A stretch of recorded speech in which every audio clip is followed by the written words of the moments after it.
If you take your credit card and you go shopping and you run up a large credit card debt, you're running a trade deficit with all those shops. Now, it would be pretty strange if you then blamed all the shop owners for having sold you all those things. You're ripping me off, you're ripping me off, you're ripping me off, I'm running a trade deficit. That is the level of understanding of the President of the United States. The trade deficit does not represent at all trade policies. It represents spending relative to production or earnings. We call that an identity. I teach it in the second day of my course in international monetary economics. Trump never made it to the second day. So he says, you're running a trade deficit. Look, they're all cheating me. But all that's happening is the United States is outspending its national income. And you can look at the national income chart. You can add up consumption and investment and government spending, and you could subtract off gross national product, and lo and behold, what will that equal? Not approximately, exactly. That will equal the current account deficit, which is the comprehensive measure of how much you spend on goods and services versus how much you sell in goods and services.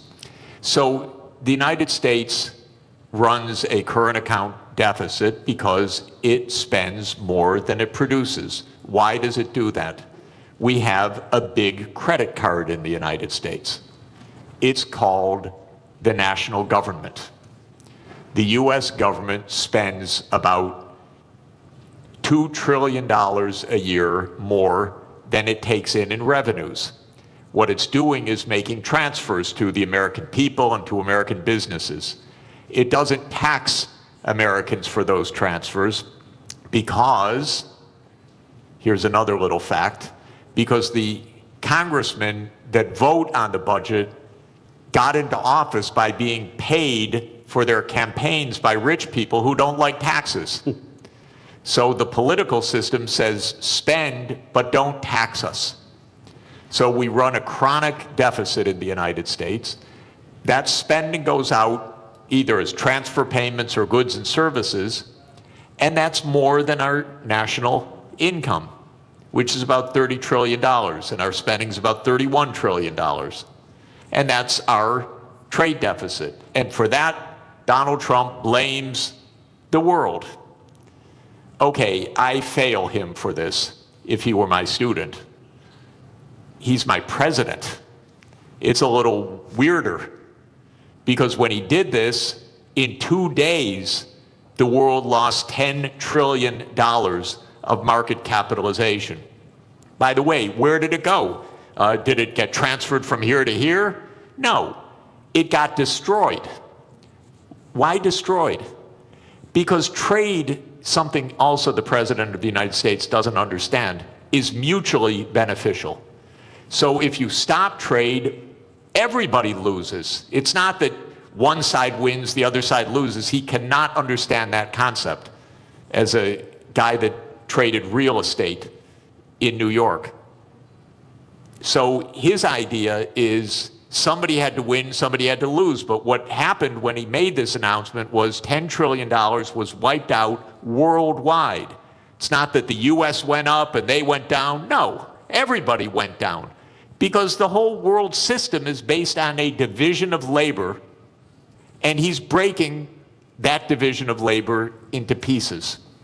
So then people said, this doesn't make sense. Even the very rich people that gave him the money for him to get into office started saying this doesn't make sense. The hedge fund managers who were his big campaign contributors, Elon Musk, who paid for his election, became prime minister, he said this doesn't make sense.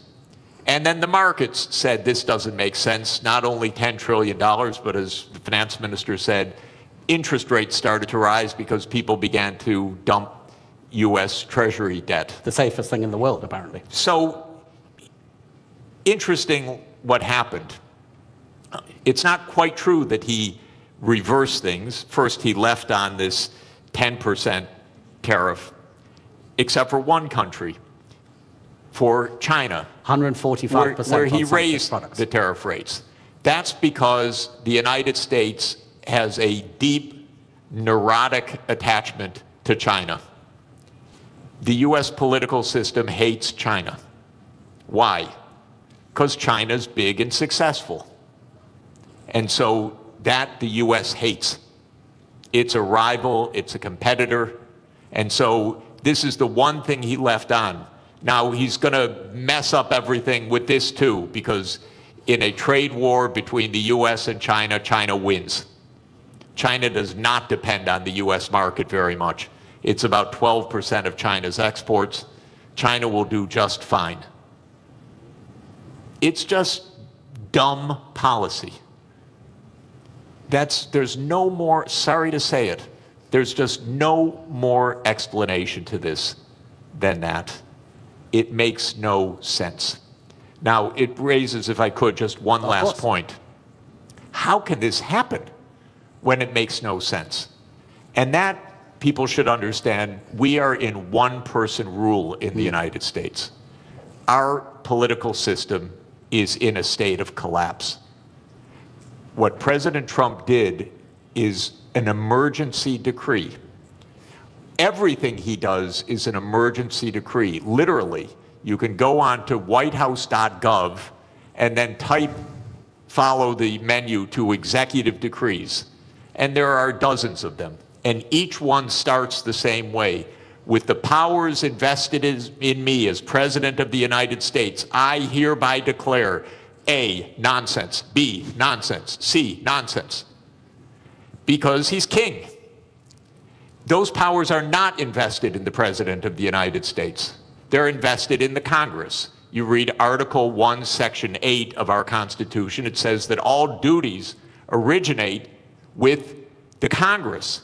And specifically in the lower house, all legislation has to start in the House of Representatives. But the U.S., starting in 1945 after World War II, became a military state to a large extent. And so it sprinkled in its legislation emergency, emergency, emergency. And Trump doesn't have to prove anything's an emergency, he just has to say something's an emergency. So suddenly the trade deficit became an emergency, and on that basis he issues a one-person rule. Even his aides don't know what he's doing. You raise one final interesting issue, which is that the market recovered about $4 trillion when he reversed. Anyone who knew that 5 minutes before made billions. This is not the cleanest government in the world, I can tell you. I'd be hugely surprised if some people didn't know just a bit ahead of time, starting with members of the U.S. Congress.